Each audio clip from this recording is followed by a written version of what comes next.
रामं रामानुजं सीतां भरतं भरतानुजं सुग्रीवं वायुशून्यं च प्रणमामि पुनः पुनः। सच्चिदानन्दरूपाय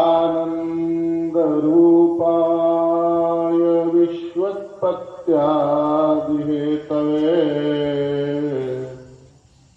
तापत्रयविनाशाय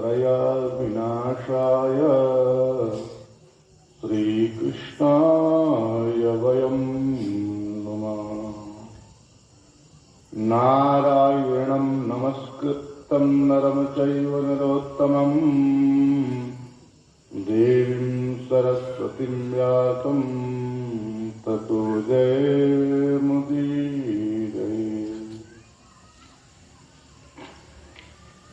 श्री सीताराम चरण कमलानुरागी अक्षयवड़भागी महानुभाव अखंड ब्रह्मांड के नायक आनंद कंद सच्चिदानंद निखिल है प्रत्यनेक कल्याणकतान श्वेतर समस्त वस्तु विलक्षण चिद विशिष्ट भगवान श्रीमन्नारायण की निरहत की कृपावशात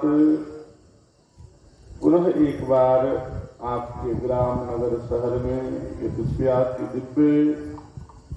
श्री देवी देव प्रतिष्ठात्मक सत्चंडी महायज्ञ का आयोजन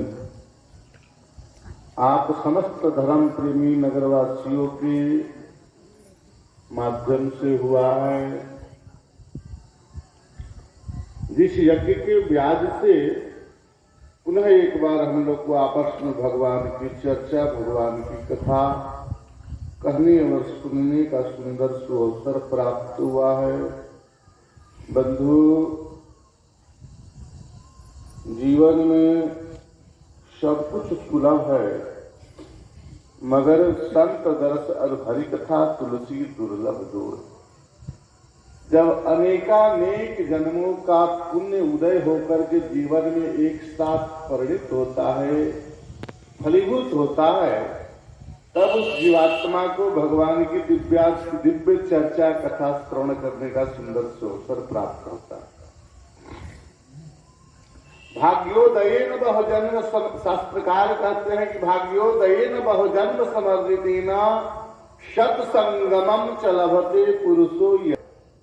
और एक साथ जीवन में परिणित होता है, तब उस व्यक्ति को, उस जीवात्मा को भगवान की कथा सुनने का सुंदर सुअवसर प्राप्त होता है। भाग्योदयेन बहुजन्म समर्जितेन शत संगमम च लभते पुरुषो यदा। परिणाम स्वरूप क्या होता है कि अज्ञाने कृतमोहमदांधकारम नाशम विधायत दयते विवेकः। समस्त जीवन का अज्ञान अंधकार नष्ट हो जाता है इस भगवान की कथा श्रवण मात्र करने से, और नाना प्रकार के प्रकाश में ज्ञान का उदय होता है। ऐसे मुक्तप्रद ग्रंथ श्रीमद् भागवत महापुराण का श्रवण हम लोग आज से प्रारंभ करेंगे। बंधु, पूर्व काल में चातुर्मास के दरमियान पूरे 4 महीना तक हम लोगों ने कथा श्रवण किया, मगर इस बार कुछ समय कम है, फिर भी मुक्तप्रद ग्रंथ श्रीमद् भागवत महापुराण का इस बार हम लोग श्रवण करेंगे, कथन करेंगे, जो श्रीमद् भागवत महापुराण का उदय स्थाने म्रियमाणस्य किम कर्तव्यम। देखो, भागवत अलग की ग्रंथ है और रामायण अलग का ग्रंथ है। रामचरितमानस रामायण का जो ग्रंथ है वह जीवन जीने की कला को सिखाता है। पारिवारिक संबंध का निर्वाह कैसे करना चाहिए उसको रामायण पढ़ना चाहिए। परिवार में कैसे किसको जीना चाहिए, भाई भाई का प्रेम, पति पत्नी का प्रेम, पिता पुत्र का प्रेम इत्यादि जो सामाजिक जीवन है, गृहस्थाश्रम का जो जीवन है बंधु, धन को धन नहीं समझना चाहिए। देखो, राघवेंद्र सरकार भगवान श्री राम ने चक्रवर्ती सम्राट का पद इतना जासु राज सुर राज सिंहानी, जिस राज सिंहासन को देख करके देवराज इंद्र भी तरसते थे, ऐसे राजा दशरथ के सिंहासन, चक्रवर्ती सम्राट राजा दशरथ का राज्य को दो भाइयों ने फुटबॉल की तरह खेला। भरत जी कहे कि मैं नहीं, भरत जी ने कहा कि मैं नहीं ग्रहण करूंगा, राम जी ने कहा कि मैं भी नहीं ग्रहण करूंगा। और हम लोग आज थोड़ा थोड़ा के लिए भाई भाई में दुश्मनी मोल लेते हैं। ये है कथा रामायण की, राम कथा ये है। इतना बड़ा सिंहासन जो चक्रवर्ती सम्राट का पद हो, वह दो भाई आपस में फुटबॉल की तरह खेलते हैं। राम जी तो छोड़ करके चले गए, मगर भरत जी के जब वही राज सिंहासन दिया जाने लगा तो भरत जी ने भी उसको स्वीकारा नहीं, कहा कि नहीं, यह सिंहासन पर तो भैया ही अर्थात भगवान श्री राघवेंद्र सरकार ही विराजमान होंगे, और दूसरा मैं नहीं बैठ सकता हूं। जिस सिंहासन के लिए महाराज देवराज इंद्र भी तरसते थे। पति पत्नी को कैसे रहना चाहिए, जब भगवान श्री राघवेंद्र सरकार पर आपत्ति विपत्ति आ पड़ी, अर्थात वनवास के दरमियान वनगमन होने लगा, तो भगवान ने अपनी भारिया जगत जननी जनक नंदनी जानकी जी को बहुत रोकने का प्रयास किया, मगर जानकी जी ने कहा नहीं, प्रभा जाए क्या भानु रिहाई। जैसे प्रभु सूर्य और सूर्य के किरण चंद्र और चंद्र के किरण को विलग नहीं किया जा सकता है, उसी तरह हम आपसे अलग नहीं हो सकते। गिरा अरथ जल बीज समा कहियत भिन्न न भिन्न, बंदम सीता राम पद जिनके परम प्रिय थे। ऐसा पारिवारिक जीवन को यदि सुदृढ़ बनाना है बंधुओं, तो भगवान श्री राघवेंद्र सरकार का किया गया आचरण का अनुकरण करना चाहिए, तब वह घर परिवार सुदृढ़ होगा, आपसी प्रेम बनेगा। 14 वर्ष के बाद भगवान का जब आगमन होता है अवध में, तब भरत का प्रेम देखने लायक है। भाई भाई का प्रेम कैसा होना चाहिए। भरत जी भगवान श्री राघवेंद्र सरकार की प्रतीक्षा में एक दिन जब बाकी रह गया, तब रो करके उन्होंने गुरु वशिष्ठ से कहा कि रहा एक दिन अवधि धारा, समझत मन दुख भयो अपार। कारण कवन नाथ नहीं आयो, जान कुटिल की धोन बिसरायो। आह रमन लक्ष्मण बड़भागी, राम पदार बिंद अनुरागी। भगवत प्रेम प्राप्त करने वाला मेरा छोटा भाई लक्ष्मण कितना बड़ा धन्यवाद का पात्र है, कितना बड़ा बड़भागी है, जिसको भगवान ने अपने सेवा में स्वीकार किया।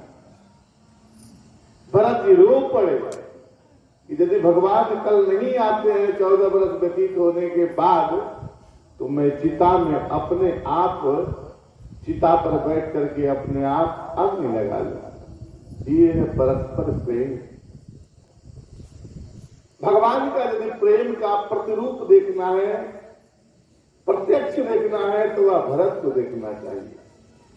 शास्त्रकार ने कहा कि जग जप राम राम जप जेहि, भरत सरिस को राम सनी।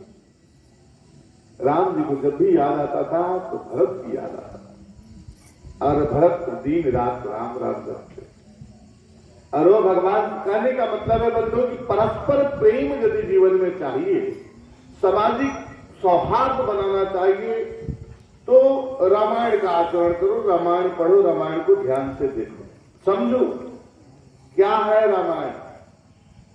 और भागवत की यदि मैं चर्चा करूं तो भागवत का प्रचार प्रसार उस समय हुआ जब राजा परीक्षित को ऋषिक मुनि के बालक ने श्राप दे दिए कि आज के 7वें दिन तुमको मरना निश्चित है, तुमको संसार में कोई नहीं बचा सकता। तब राजा परीक्षित अपना समस्त राज्यपाल को परित्याग करके सुखताल में जाकर के और अनशन पर बैठ गए। सुनते ही हजारों की संख्या में ऋषि महर्षि महात्मा सब लोग आ गए, और उसी समय राजा परीक्षित ने खड़े होकर के सबका विभाजन करते हुए प्रश्न किया कि महाराज म्रियमाणस्य किम कर्तव्यम। मरने वाले को क्या करना चाहिए? देखो, रामायण जीवन सुधारती है तो श्रीमद् भागवत महापुराण मृत्यु को सुधारती है। जिसको अपना मृत्यु को सुधारना हो अर्थात अंततः मोक्ष की प्राप्ति करनी हो तो श्रीमद् भागवत महापुराण का कथन पठन या श्रवण इत्यादि करे। मृत्यु को सुधारना है तो श्रीमद् भागवत महापुराण का अध्ययन अध्यापन करो। और यदि जीवन को सुधारना है तो भगवान श्री राघवेंद्र सरकार का चरित्र का अर्थात रामायण का अनुकरण करना चाहिए। रामायण में परस्पर प्रेम के बारे में दर्शाया, घर गृहस्थी परिवार कैसे सुदृढ़ होकर के आपसी प्रेम में चलेगा, अब त्याग वृत्ति से चलेगा। भोग वृत्ति से परिवार नहीं चलता है बंधु। भोग वृत्ति यदि आ जाएगी तो परिवार में कलह उत्पन्न हो जाएगा। इसीलिए इस बार हम लोग श्रीमद् भागवत महापुराण का जो भी समय है अपने पास उपस्थित हो रहा है और श्रीमद् भागवत महापुराण का अध्ययन करें। आए ऐसे ग्रंथ को प्रारंभ करते हुए श्री वेदव्यास जी महाराज ने निवेदन किया है। सच्चिदानंद रूपाय विश्वोत्पत्त्यादि हेतवे तापत्रय विनाशाय श्री कृष्णाय वयं नमः। मंगलाचरण करते हुए वेदव्यास जी महाराज निवेदन करते हैं कि हे त्रिताप को नष्ट करने वाले, त्रिताप अर्थात दैहिक दैविक भौतिक तीनों तापों को नष्ट करने वाले सत्यचित आनंद घन स्वरूप परमात्मा भगवान श्री कृष्ण आपके चरणों में मैं बारंबार नमन बंदन प्रणाम करता हूं। तदुपरांत सुखदेव मुनि का वंदना किया, आपने पुत्र का ही वंदना किया। यम प्रभ्रजंत मनुपेतम पेत कृतम द्वैपायनो विरह कातरया जुहावः पुत्रेति तन्मयतया तरोभिनेदुस्तं सर्वभूत हृदयं मुनिमानतोऽस्मि। परमहंस परिव्राजकाचार्य श्री सुखदेव मुनि ऐसे जो गर्भ से निकलते ही, मां के पेट से निकलते ही, गर्भ संहिता में बड़ी सुंदर सुखदेव मुनि की कथा आती है कि महाराज इन्होंने 16 वर्षों तक मां के गर्भ में रहा। 16 वर्षों तक मां के गर्भ में रहा और ऐसा चेतन आत्मा था कि मां के गर्भ से बाहर से कोई बोले तो भीतर से बच्चा आवाज देता था। यहां तक कि और मां को कोई पीड़ा नहीं होती थी। सबसे बड़ी विशेषता ये थी, सबसे बड़ी विशेषता ये थी कि मां को कोई पीड़ा नहीं होती। गर्भस्थ शिशु बाहर से बात किया करता था। यहाँ तक कि वेदव्यास जी भी बार बार निवेदन करते थे कि बेटा बहुत ही हो गया गर्भ में रहते हुए, अब बाहर आ जाओ, अब तो तुम बाहर निकलो। मगर उधर से गर्भस्थ शिशु उधर से आवाज देता था कि नहीं पिताजी मैं बाहर नहीं आऊंगा। क्यों? क्योंकि बाहर आते ही यहाँ संसार की जो माया है वो मुझे लिपट लेगी। मानस में लिखा है भूमि प्रतिभा डाबर पानी जिमिजी वही माया लपटानी। जैसे आकाश से जो बूंद गिरता है, वर्षा होती है तो आकाश का जो बूंद गिरता है तो जैसे ही मट्टी में गिरता है वह मट्टी में लिपट जाता है, कीचड़ बन जाता है। उसी तरह गर्भस्थ शिशु जो भी इस संसार में पदार्पण करता है, उत्पन्न होता है, जन्म लेता है, वैसे उसी क्षण उसको माया लिपट लेती है। कैसे? जैसे आकाश का बूंद गिरे तो कहीं कीचड़, कहीं धूल, कहीं खेत में पड़ तो मिट्टी में इतना लिपट जाएगा कि फिर उसको अलग नहीं कर पाओगे। यही बारंबार सुखदेव मुनि कहा करते थे कि पिताजी मैं बाहर नहीं आऊंगा। क्यों? क्योंकि ये संसार की माया मुझे ग्रसित कर लेगी, पकड़ लेगी। तो वेदव्यास जी ने कहा कि तुम्हारे बाहर आने का उपाय क्या है? आज न कल तो बाहर आना पड़ेगा, इसका उपाय क्या है?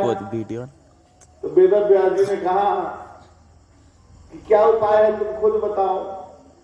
तो गर्भस्थ शिशु ने आवाज दिया कि यदि मायापति आकर के ये वादा करे कि हमारी माया तुमको नहीं पकड़ेगी, नहीं ग्रसित करेगी, तब मैं बाहर आ जाऊंगा। वेदव्यास जी ने भगवान श्री कृष्ण का आवाहन किया, भगवान श्री कृष्ण का पदार्पण हुआ। भगवान श्री कृष्ण ने वादा किया कि आओ बच्चा बाहर निकलो, मेरी माया तुमको ग्रसित नहीं करेगी। जैसे ही भगवान कृष्ण ने ये वादा किया, वैसे ही गर्भस्थ शिशु बाहर आया गर्भ से, और 16 वर्ष का बालक था। बाहर निकला और यम प्रव्रजंतम अनुपेतम पेत कृत्यम द्वैपायनो विरहता, गर्भ से निकलते हुए बालक बाहर निकला, पीछे मुड़ करके नहीं देखा माता पिता को या अन्य किसी को, और सीधे चलते चलते चलते चलते चलते रहा। पीछे से वेदव्यास जी महाराज, बेटा बेटा बेटा बेटा, मगर बेटा एक बार भी मुड़ करके नहीं देखा, चलते गए, जंगल में चला गया। जंगल में चला गया और इधर से बेटा बेटा ही चिल्लाते रह गए, पीछे पीछे घूमते रह गए। जा रहे पीछे मार्ग में कई स्त्रियों ने नदी में स्नान कर रही थी, तो महाराज 16 वर्ष के सुखदेव मुनि को देखकर के स्त्रियों ने नग्न अवस्था में स्थिर रही, मगर बुद्ध पिता वेदव्यास जी को देखकर के उन्होंने वस्त्र धारण किया। वेदव्यास जी ने वहां संवाद किया कि आप लोग हमारे युवा पुत्र को देख करके शर्म नहीं आई, और हमारे जैसे वृद्ध को देख करके आप लोग शर्मा रही हो, ऐसा क्यों? स्त्रियों ने जवाब दिया कि व्यास जी महाराज, आपके दृष्टि में स्त्री और पुरुष में भेद है, कौन स्त्री कौन पुरुष आप जानते हैं, और ये आज का जन्मा बच्चा जो है भले 16 वर्ष का है, मगर आज का जन्मा बच्चा को ये पता नहीं है कौन स्त्री है और कौन पुरुष है। इसलिए आपके तरफ से हम लोग शर्मिंदा हो गए। मगर माया वेदव्यास जी को छोड़ी नहीं, वेदव्यास जी चिल्लाते गए, बेटा बेटा बेटा बेटा बेटा, तक घनघोर जंगल में चला गया। तब तरो भी तम सर्वभूत हृदय मुनिमान। शास्त्रकार कहते हैं कि वेदव्यास जी बेटा बेटा बेटा बेटा चिल्लाते हुए जा रहे थे, बेटा तो घनघोर जंगल में चला गया, बेटा का आवाज नहीं मिला, मगर तरो भी वृक्षों ने जवाब दिया, पेड़ों ने वृक्षों ने जवाब दिया। कौन किसका बेटा कौन किसका बाप, यह संसार ऐसे चलते रहता है, किसी को पता नहीं है कि कौन किसका बेटा कौन किसका बाप।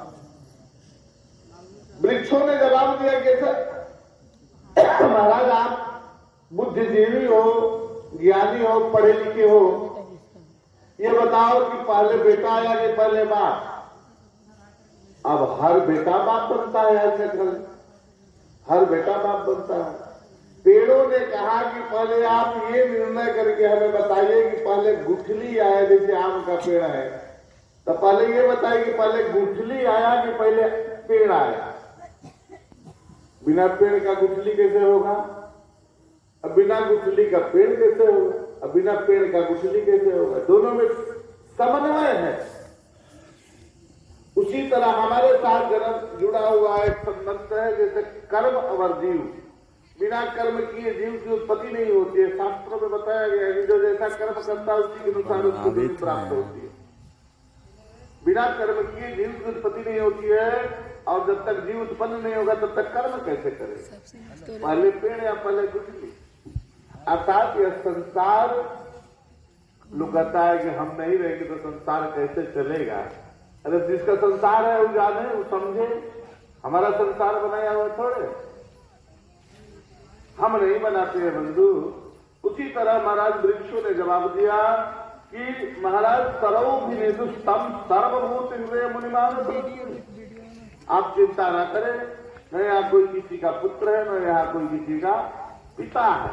यह संसार है, यह संसार ऐसे चलता है, माया का बाजार है, संबंध जोड़ दिया जाता है, एक दूसरे से तन्मय कर दिया जाता है, तार जोड़ दिया जाता है, हो जाता है, बस भागवागी वास्तविकता कुछ नहीं है बंधु। इसी बात को समझने के लिए नैमिषारण्य के पावन भूमि में, नैमिषारण्य तीर्थ है उत्तर प्रदेश में, हमारे लखनऊ के पास, लखनऊ से जाएगा सीतापुर जिला, नैमिषारण्य के पावन भूमि में एक बार की बात है, बहुत सारे 88,000 महात्मा वहां रहते थे। 88,000 ऋषि महर्षि एक दिन की बात है बंधु, बहुत सारे 88,000 महात्मा एकत्रित हुए और 1,000 वर्ष तक चलने वाला एक अनुष्ठान किए। हम लोग 5 दिन 7 दिन में अद्वैत ज्ञान हो जाते हैं और उस समय पूर्व काल में 1,000 वर्ष तक चलने वाला एक अनुष्ठान किया महात्माओं ने। उसमें 100 आदि ऋषियों ने सूत जी महाराज को व्यास पीठ पर बैठा करके कहा कि महाराज आप कथा सुनाइए, हम लोग कथा सुनने के लिए तैयार हैं, हम लोग कथा सुनाएंगे। 100 आदि ऋषियों ने सूत जी को व्यास पीठ पर बैठा करके, और देखो भागवत का एक मूल प्रश्न है, प्रश्न पूछा, भागवत का ये मूल प्रश्न है। सभी ग्रंथों में एक श्रोता के द्वारा पूछा गया प्रश्न को जवाब दिया जाता है, वही ग्रंथ बनता है। जैसे राम कथा है, तमा भगवती पार्वती ने प्रश्न किया, भगवान शंकर ने उसका जवाब दिया, वही रामायण बना। राम कथा एक बार की बात है, देवर्षि नारद घूमते घूमते कैलाश पर्वत पर चले गए मां भगवती पार्वती के घर। तो शंकर जी तो अपना भजन पूजन नियम तपस्या में लीन थे, मगर पार्वती ने देखा नारद को, नारद ने प्रणाम किया। पार्वती ने कहा कि नारद आज तो बहुत दिनों के बाद आए हो, क्या बात है, आजकल आते जाते नहीं हो, कहाँ रहते हो? नारद जी ने कहा कि मैया कहीं किसी को प्रेम नहीं रहा, किसी को किसी से प्रेम नहीं रहा। शंकर बाबा पहुंचते हैं, वह किसका मुंड है? अब पार्वती जी को हक्का बक्का जन्म नहीं किया, कुछ भी नहीं किया आज तक, शंकर जी ने बताया भी नहीं, चर्चे नहीं हुआ इस पर। अब नारद जी को पॉइंट मिल गया। अब नारद जी ने कहा कि देखो मैं कह रहा था ना भैया कि कोई किसी से प्रेम नहीं करता है, स्वार्थ की जमाना हो गया, सब स्वार्थी है, प्रेम आपस में नहीं रहा किसी का किसी में। यदि प्रेम होता तो इतना गुप्त रहस्य तुमको बताते नहीं आज तक। अब पार्वती जी को मन में खटका लग गया कि भोले बाबा भी हमको छुपाव करते हैं, दुराव करते हैं। अब पार्वती जी मुंह फुला के बैठ गई। अब माताएं पहले मुंह फुलाती है, माताओं को गुस्सा आता है तो सबसे पहले क्या असर पड़ता है कि किचन हड़ताल हो जाता है। अब पार्वती जी आज कुछ भी भोजन पानी नहीं बनाया, नाश्ता पानी कुछ नहीं बनाया, बिल्कुल मुंह फुला के बैठी है।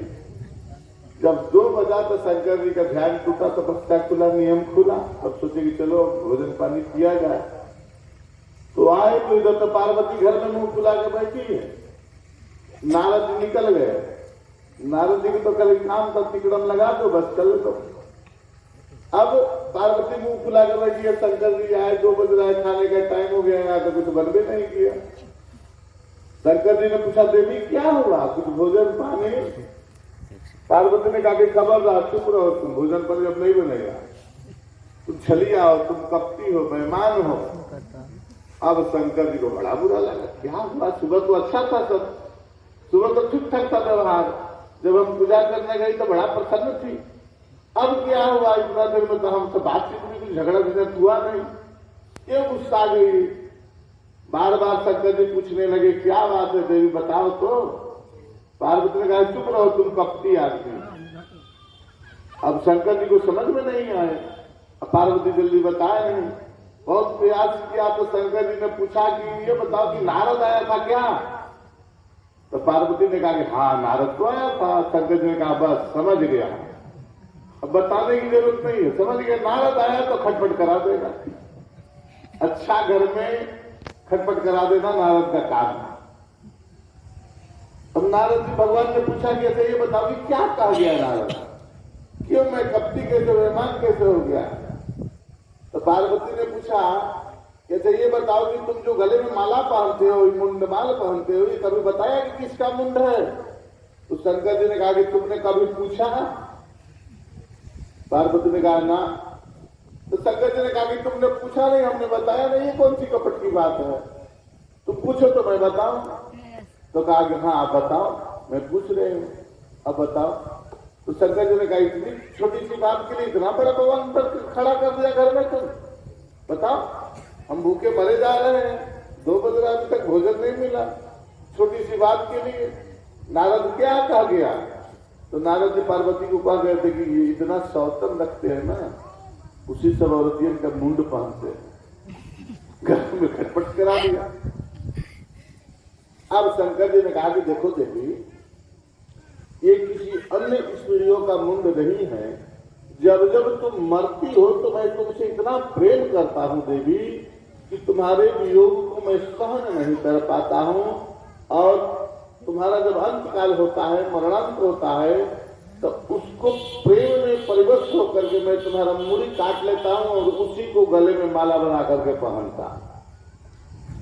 अब पार्वती जी तो बड़ा प्रसन्न हुई, शंकर बाबा हमें बहुत प्रेम करते हैं, देखो मर जाती हूँ तो भी ये मेरा मुंडमाल पहनते हैं।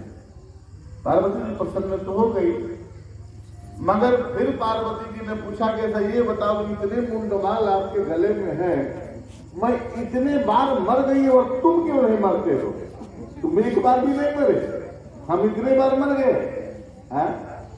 तो शंकर जी ने कहा कि देवी मैं अमर कथा जानता, राम जी मरेंगे तब हम मरेंगे, क्यों?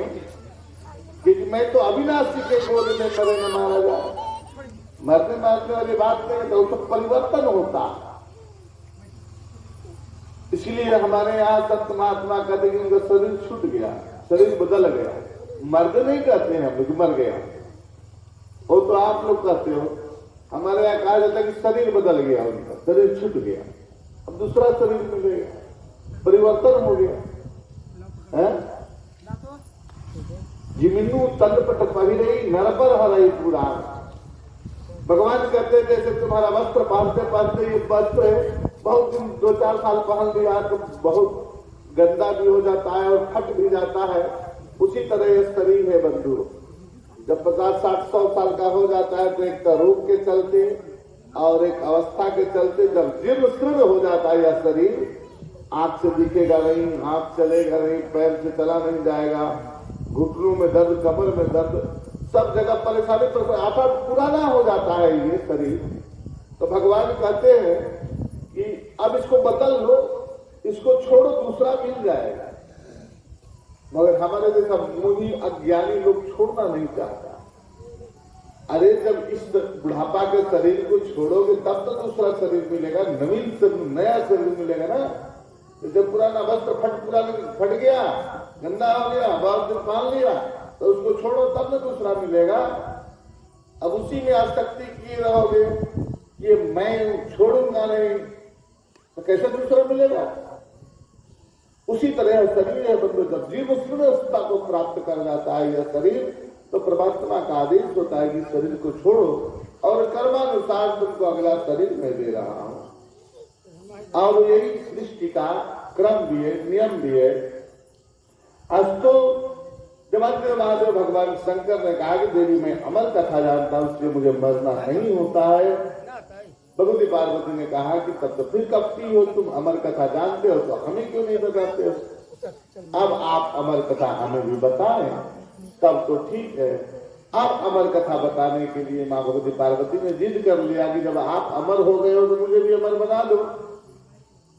आपके पास यदि अमर कथा है तो आप हमें भी अमर बना दो, हम भी अमर हो जाओ,